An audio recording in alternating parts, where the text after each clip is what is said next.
everyone, welcome to our video. Today we are here talking to Taylor Dawson from Beacon Impact, right? And Beacon Center. And Beacon Center, Yes. Okay, just clarifying.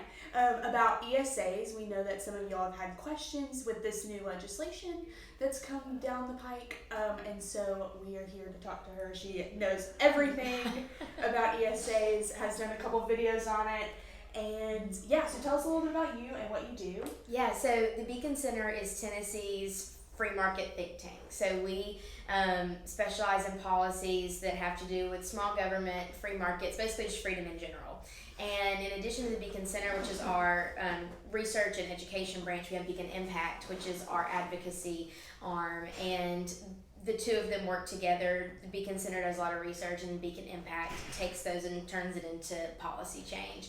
And so I get to wear a lot of hats working on both sides, but my role specifically is outreach and communications. And so I get to meet with, specifically talking about ESAs, a lot of parents across the state who want to enroll their children in a program or recognize the need for solid education opportunities for their children, but don't know where to go for them. Yeah. And they come to us a lot of times and say what can be done. Yeah, which is great with this new legislation because so many people don't know what it means. Right. And what ESAs are, and so it's great to have that tool to come to and say, like, here's what it means. Is this something We're that here you to help. want Yes. Yes, exactly. So tell us a little bit, this has been some great legislation from Governor Lee.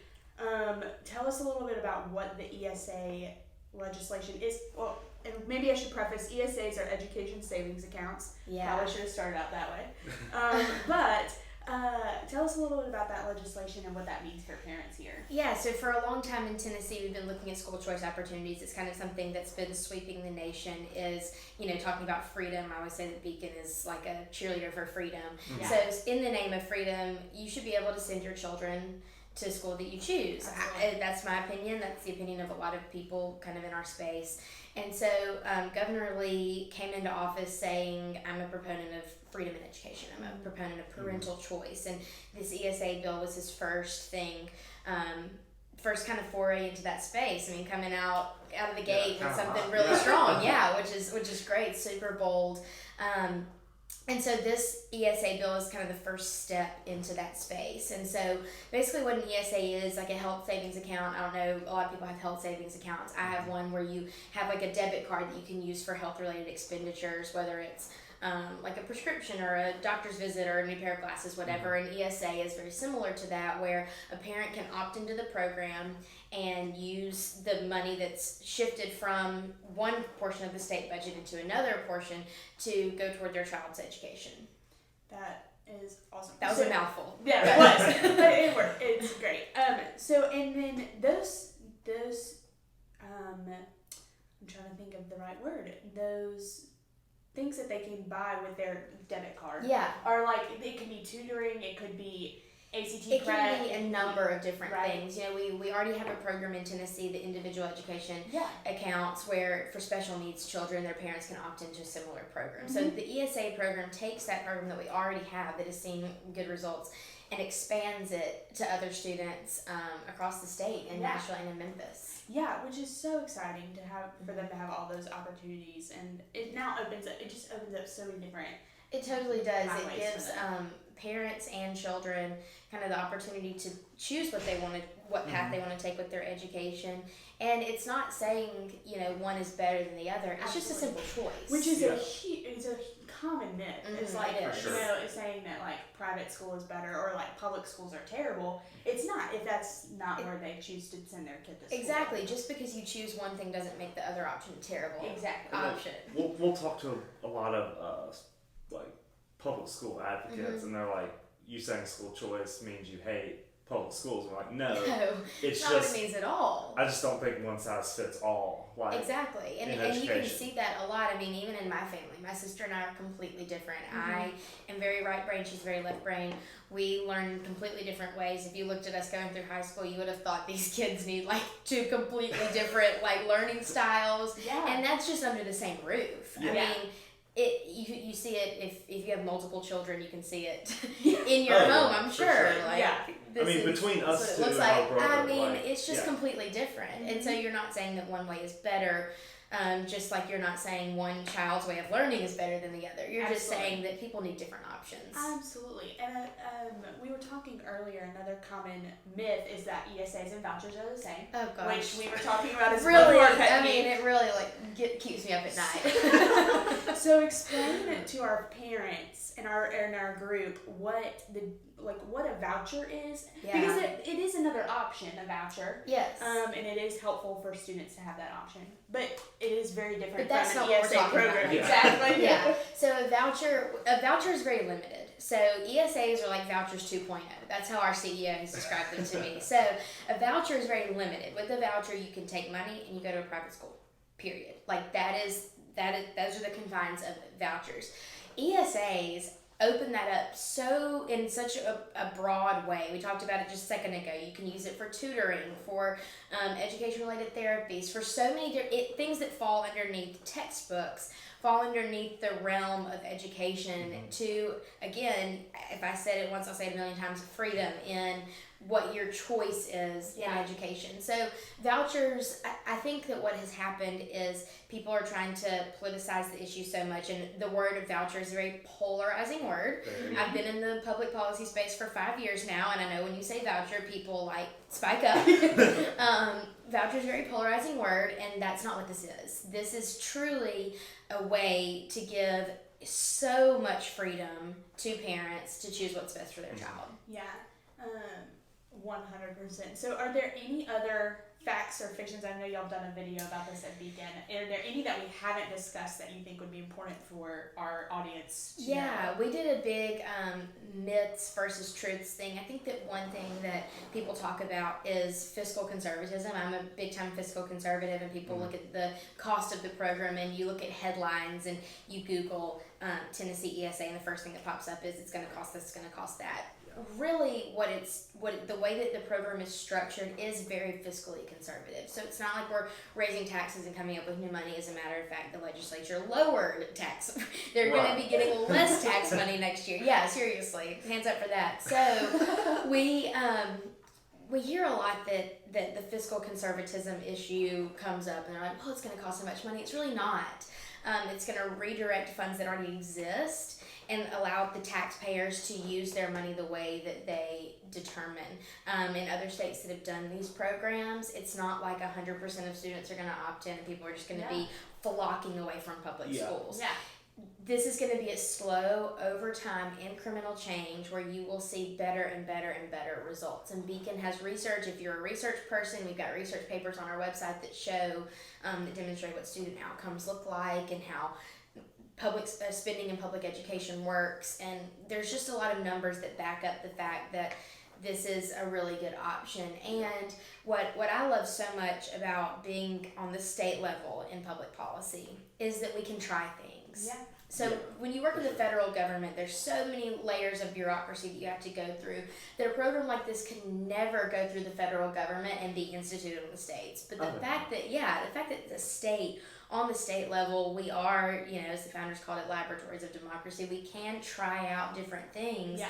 And that's a really cool thing about this program is it's something new. We're giving it a try. There are schools in Tennessee that need a little bit of help and students that are zoned for those schools. And so until we can kind of get those schools, I don't know a better word, but cultivated to really provide the best outcomes, we're giving people another opportunity. Yeah, which is awesome. Yeah, opening up doors. Which is, as we keep going back to, we don't like to say not every choice is for every child, but every child should have every choice. Yeah, so I love that. Yeah. I'm stealing that. It's a great phrase. But in reference to what she was saying about the links and everything, we're gonna post all those links in the comments. So feel free to go and look at all that those. Web traffic. Yeah, exactly.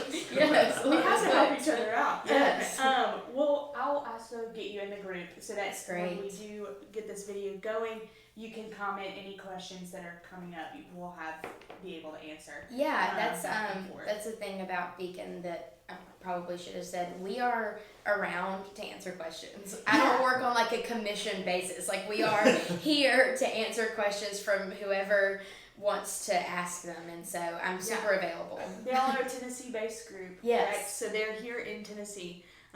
We get to see Taylor a lot and in great fun spaces. Like you. So, Just kidding. So she knows a ton about not just ESAs, but any kind of school choice. And feel free to ask her questions. Ask us questions in the comments. Do you have anything else, or? So does the ESA cover homeschoolers? Because I knew there was some like controversy about that. Yeah, the homeschool was left out of the bill this year. Gotcha.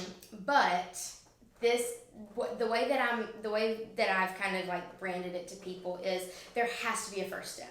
Mm-hmm. So, like, you know, just like when you look at big sweeping policy changes, a lot of times you can't get everything in the first try. And so as they start to implement this program more and more and more, they're going to hopefully we'll see student outcomes on the rise and loop more and more things in. Okay. Yeah, that reminded me of, real quick before we sign off, there is another common, I would say, myth that if it's not a good program, why isn't it statewide? And that's a great, going back to baby steps. Baby steps. We've got to take small steps. Yes, and you know, Nashville and Memphis are the two biggest metropolitan areas, and why not give it a try in areas where there are more children that can benefit from them at the get-go, and then branch it out. And that's what I'm hoping for, is to see incremental implementation of this grow and grow and grow and grow and grow until we get to the point where people say, wow, Tennessee's really leading the charge on nationwide on giving students more opportunities. I won't say better opportunities, because there are still great public school opportunities out there, but more opportunities and just growing the footprint of freedom in Tennessee. Yeah, absolutely. And go ahead. And what schools are able to like buy in for this? I know it was like just Shelby and Davidson, but is it like just public schools in this? Yeah, so private schools, there will be a process. Not all private schools will opt in to receive ESA dollars or allow, opt into the program, I guess. It's kind of wonky. I'm trying to keep it like not super technical, but schools can choose, and there's a list of schools on the Tennessee State website that have opted into the IEA program, and so over time you'll see schools opting into the ESA program, but there will be schools that have questions about it, and we're here to help answer those too. But private schools can opt in to take ESA dollars from the state as this kind of rolls and it implements. And it's going to be a slow implementation process. I mean, you can't just say overnight, like in a couple of months, oh, we've gone from this to this. It's going to be a process. Schools are going to roll in. I'm sure that schools are going to want to see results or hear about results from other places before they opt in, just like parents. Parents, I understand. You might say, well, how is this really going to help my kid? Am I going to go through all of this? And you want to see results, and we have research where we can show those results in other states if you're interested. And basically my job is trying to make this easier for parents to understand what the option is and jump into giving your child these opportunities. Which we're so thankful for. We're so thankful that you came. help. I'm so thankful that you made me coffee. Of course. Can't have a discussion without coffee, I think. Heard that. Do you have any other questions or anything? I think I'm pretty good right now, but I mean, I'm sure we'll get more in the comments. I think we will. I probably will have more. I'll post them in mine in the comments as well. But thanks so much for tuning in, everyone. This, just so you know, was our inaugural Myth Bust Monday. So, hey, I love that. So that's fun. Keep an eye out on Tuesday. We're gonna put up a poll to see what y'all want to hear for our next Myth Bust Monday. But so tune into that on Tuesday. But as of now, we are signing off for our first Myth Bust Monday. Thanks, Taylor. Thank you. Thanks, guys.